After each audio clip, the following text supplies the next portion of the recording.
John Hussman, I want to thank you for making this request of me reviewing these two magnificent pieces from my collection. How does that line go from the film involving these two earlier? Oh yes, it's our only chance to somehow to bring them together. Kong versus Godzilla. Of course, this is not the same incarnations of the beast that fought in their 1962 film, but hey, the effect is there. But you know what? 1967.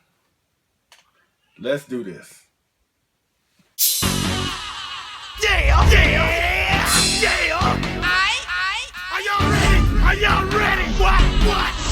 Yeah. Y'all ready to play some football? Just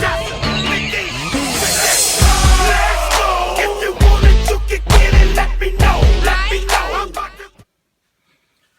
What's going on, people? LP 2000 right back at you with another, I guess, statue review. Yeah, these are more statues than anything else. Today I'm going to be reviewing my custom-made King Kong 1967 from my favorite film, King Kong film of all time, King Kong Escapes, as well as my giant custom-made 1967 Godzilla from the film Son of Godzilla. This at request of John Hussman. First of all, at the time of this recording, this is Thanksgiving Day, so happy Thanksgiving to everybody out there. Hope you had a good time today, had some good food, you got fed real well, had a great time with your family, yada yada yada. So I figured in honor of Thanksgiving Day, and you know, I just figured I'd come in here and do what I love to do most, and just talk about Godzilla, or King Kong. But yes, these just a little backstory. These are actually Mark Seng custom pieces. If you're not familiar with Mark Seng, you really should. He's awesome. Go on Facebook. He's an accomplished and amazing Godzilla sculptor and artist, and he custom made these figures for me. Little backstory on how me and him got together. I came online, or at least either through Facebook or on eBay, whatever, and it was a custom made Godzilla 1991. It was of his upper torso. It wasn't a full figure, mind you, but it was its upper torso, excuse me. And it was a brilliant and almost 100% movie accurate representation of the Godzilla 1991. Mind you, we haven't had any figures from X Plus or anything like that. We've had model kits here and there of the 91, but this was like the best I've ever seen of that figure, or of the incarnation of Godzilla. So I contacted him and asked him would he be interested in making a full figure for me, and which he did. And it just grew from there. And basically, I wanted figures, I wanted incarnations of monsters that X Plus have not released yet, because you know I'm an avid X Plus fan and supporter and collector, or just figures that X Plus that I feel like hasn't really been done all that well or whatever. So I asked them along the way to make me a King Kong 1967 and the Godzilla 1967. Now, there's not any King Kong figures from X Plus, at least to my knowledge, at least not any official ones. For us, the Godzilla 1967, there's a 25 centimeter, but there's something about that figure I don't really like that much, and which is why I requested to have a big one made. Because despite how the film is, and despite how I'm sure a lot of folks don't really like that film, regardless of the reasons, I love the Godzilla from Son of Godzilla. I love the suit. I mean, I don't care if he's fat or non-threatening. I just love this Godzilla suit, and it fit well for the film. I wish we could have seen more of him other than stock footage in Godzilla's Revenge, but whatever. But yeah, so I had him made me these two custom pieces. I got more, which I would do in further Mark Seng showcases. Basically, this is a Mark Seng showcase. And first up, King Kong 1967 and Godzilla 1967. So let's take a closer look on how Mark Seng capture both of these monsters very, very perfectly. All right, let's go. Okay, here we go. Yes, custom made pieces, Godzilla 1967 as well as King Kong 1967. Mark Seng did an absolutely wonderful job. Let's start off with Godzilla first. I think he nailed the face perfectly. Now, mind you, he made both these pieces out of like hard clay, I believe, or I forgot what the material is, but it's clay, and he like bakes it and he colors it and paints it and sculpts it or whatever. Which is why I believe X Plus should really offer him a job. Well, but that's another story. But yes, I won't go into a lot of detail about it, because I know I've been kind of long-winded with my videos, so I'm gonna try and keep it short and sweet, because basically the pictures speak for themselves. Absolutely breathtaking, amazing. Very suit accurate in my opinion. I think he captured the face absolutely wonderful with the Godzilla 1967. As a matter of fact, he actually captured the Kong face too. Because King Kong had like a cartoon look, and King Kong escapes, whatever. But we get to more to him when I get over to him. But yes, Godzilla looks absolutely great.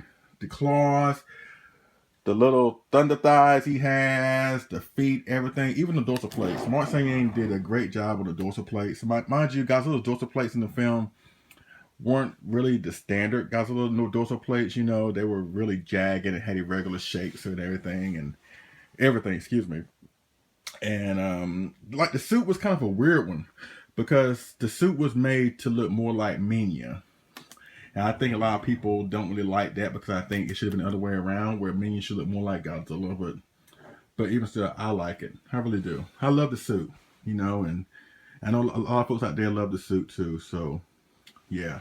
But yes, Mark Seng did an absolutely wonderful job with this, and then since I'm into bigger stuff, I requested to have him 18 inches tall, so he towers over most X Plus figures. But I like it, and it's funny, it's funny seeing these two together, since they're not, like I said in the intro, they're not the incarnations of the monsters that fought each other in their 62 film. But seeing these two together kind of makes you wonder what would happen in 1967 if these two really did get it on.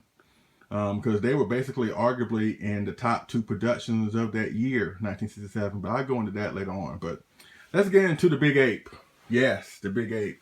King Kong 1967, yes. And one thing about this figure, or the statue, that I really love so much that Mark Seng did, is the fact that he blended it so well, that he made it simulate that Kong does actually have fur on him. I don't know how he did it. The same way with Godzilla's skin, with the rugged texture in the skin and the little holes here and there to signify ridges or whatever. He applied that same detail to Kong with the strands here, the way he sculpted it. It looked like strands of hair all over his body or whatever, and his pectorals and everything. And it's just a really, really awesome representation of King Kong 1967. It's a shame that we don't get a lot of figures of him, or at least figures, period. Because I think that would be a hot item for an X Plus to sell, or anybody really as a figure. Because I think King Kong 1967, or King Kong Escapes, is probably one of the best films Toho has ever done. I mean, despite its flaws, because both films, King Kong Escapes and Son of Godzilla, are flawed, but even on their worst day, I still think they're better than some other films out there. But yes, I think Mark Seng captured the face really, really well on this. Look at that. Really, really, really amazing. He just looking for Susan Watson to pick her up to, out of the submarine, take her grocery shopping, or save her from a gigantic mechanical ape. But yeah, the back is done really, really well. Everything about these pieces are so well done, which is why me and Mark Seng had the relationship that we have, and I highly recommend him. If you ever want anything done like this or anything like that, just contact him on Facebook, Mark Seng, and he'll work with you, and he'll talk with you, and he'll find out what you would like to have, and he'll apply his expertise. And as you can see by these two, if you do strike a deal with Mark Seng, you're in for a treat, whatever it is that you want to have done. So, yeah. That's pretty much it. There's no articulation. Basically, they're just giant statues. And since they're made of clay, they have more like a resin material. So if you do get one of these pieces, I suggest don't put them in a position where if they fall on a hard surface, they may break. I mean, I'm sure they will break, but it won't like shatter that much. But it's like resin, so just be very careful when you handle this material as far as picking it up or put it on a high position where it may come falling down. And it's extremely heavy sometimes, so just be careful with that. But yeah, absolutely wonderful. Once again, thank you, John Husband, for wanting me to get these on the table tonight. So, all right, let's wrap it up while I talk about both of these films. All right, let's go. Okay, folks, I'm back, and let's wrap this up. Like I said, I won't be too long-winded with the discussion. I'm trying to trim them down but I mean, sometimes I get carried away. I have so much to say, and I have so many opinions about what I'm talking about because I'm passionate about it.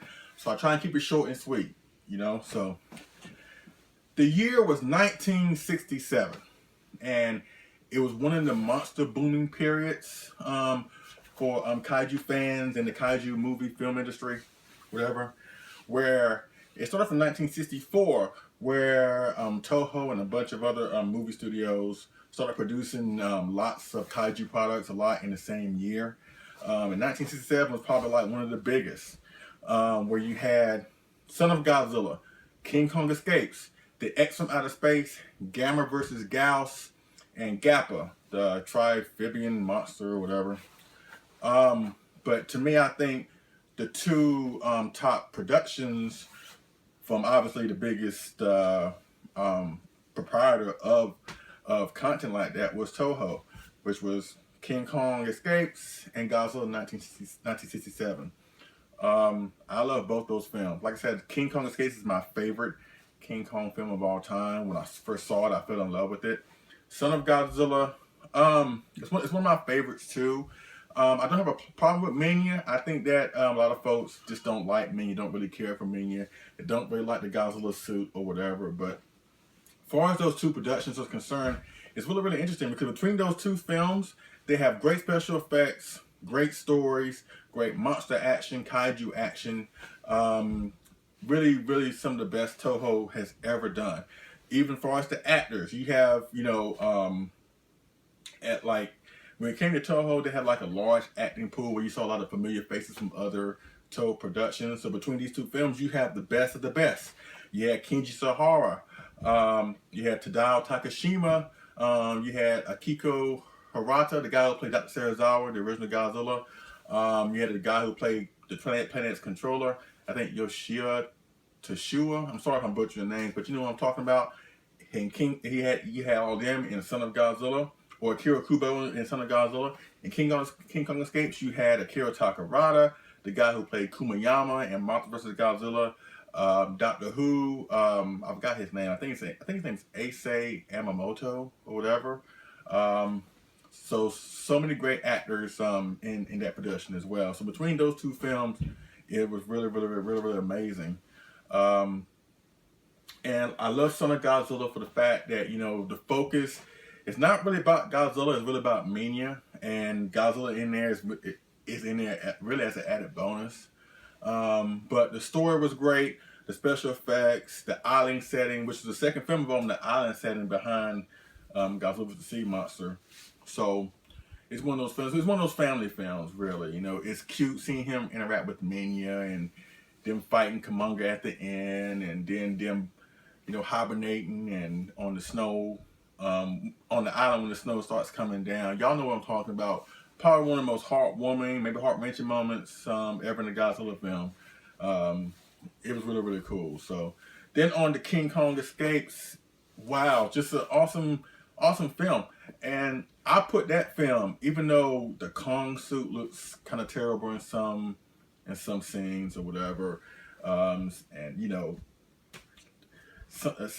it has some production flaws, whatever. By no means the film is perfect.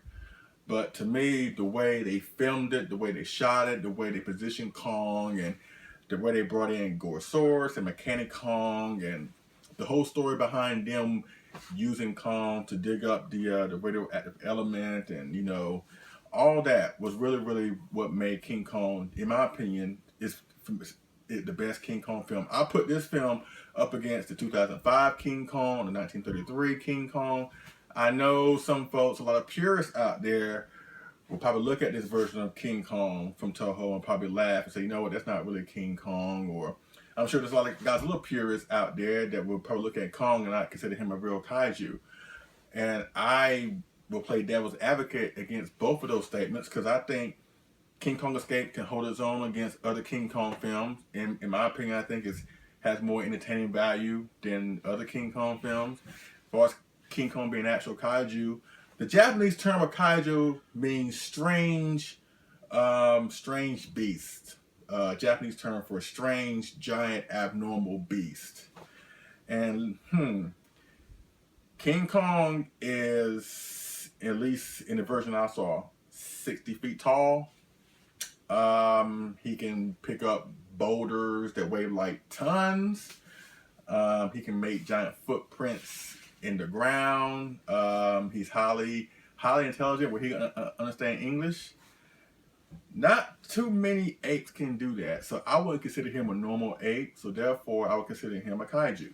You know, and at least the way they position him in King Kong Escapes, I'll position him as a kaiju. Even in King Kong vs. Godzilla, you know, with him having that ability to draw lightning and at least have electricity powers, you know, I consider him a kaiju. I mean, he doesn't have like powers like a Godzilla or a King Ghidorah or a Hedra or Mecha Godzilla or whatever, but still, I think he's a kaiju. So, and I really do love this film, these films, excuse me, absolutely. And like I said, in 1967, I think these two films were the pinnacle of the monster films that year. Nothing against Gamma vs. Gauss or Gappa or X from Outer Space. Those were entertaining films also. But I think these two films were the cream of the crop. So, but yeah, that's pretty much it with my take on King Kong Escapes and Son of Godzilla. I love both these films. Matter of fact, I'm going to watch them either tonight or tomorrow, because I'm off for the next few days. So what better way to sit back and relax and just watch these two fun, entertaining kaiju films. That's exactly what they are.